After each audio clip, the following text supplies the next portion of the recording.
ഇസ്ലാമിക നിയമങ്ങളിൽ അഗാധ പാണ്ഡിത്യമുള്ള മതപണ്ഡിതൻ ക്രൈസ്തവ വിശ്വാസം സ്വീകരിച്ചത് മിഡിൽ ഈസ്റ്റിൽ വലിയ ചർച്ചയാകുന്നു. ഹസൻ എന്ന മുൻ പ്രൊഫസറുടെ ജീവിതം ഇന്ന് ലോകമെമ്പാടുമുള്ള പീഡിപ്പിക്കപ്പെടുന്ന ക്രൈസ്തവർക്ക് വലിയൊരു പ്രത്യാശയായി മാറിയിരിക്കുകയാണ്. മിഡിൽ ഈസ്റ്റിലെ ഒരു തീവ്ര ഇസ്ലാമിക കുടുംബത്തിലാണ് ഹസൻ വളർന്നത്. ഇസ്ലാമിക നിയമങ്ങളിൽ ഡോക്ടറേറ്റ് നേടിയ അദ്ദേഹം ഒരു അഭിഭാഷകനായും പള്ളിയിലെ ഇമാമായും സേവനമനുഷ്ഠിച്ചു.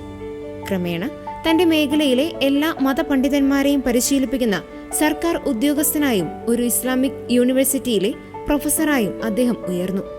അക്കാലത്ത് ISIS പോലുള്ള ഭീകര സംഘടനകളിൽ ചേരാൻ യുവാക്കളെ പ്രേരിപ്പിക്കുകയും അവരെ മതപരമായി സജ്ജരാക്കുകയും ചെയ്യുന്നതിൽ ഹസൻ മുൻപന്തിയിലുണ്ടായിരുന്നു.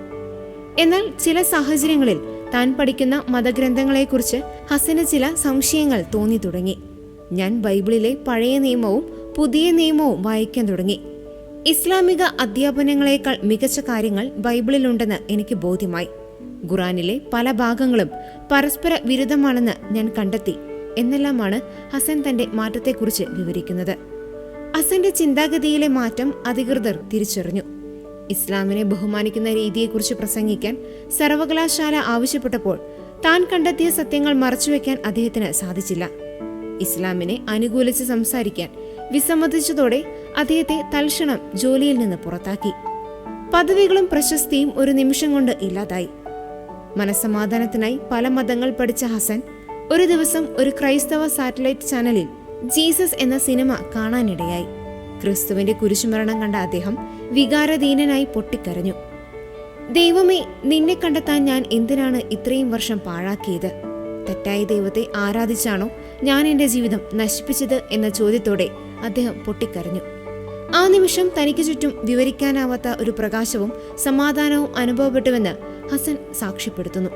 ഹസൻ ക്രിസ്തുവിശ്വാസം സ്വീകരിച്ച വാർത്ത പുറത്തു വന്നതോടെ അദ്ദേഹം ഒരു കാഫിറായി പ്രഖ്യാപിക്കപ്പെട്ടു. സോഷ്യൽ മീഡിയയിലൂടെ വധഭീഷണികൾ ഒഴുകിയെത്തി. ഇവനെ കൊല്ലണം, ഇവൻ മതം ഉപേക്ഷിച്ചു എന്ന ആഹ്വാനങ്ങൾ വർദ്ധിച്ചു.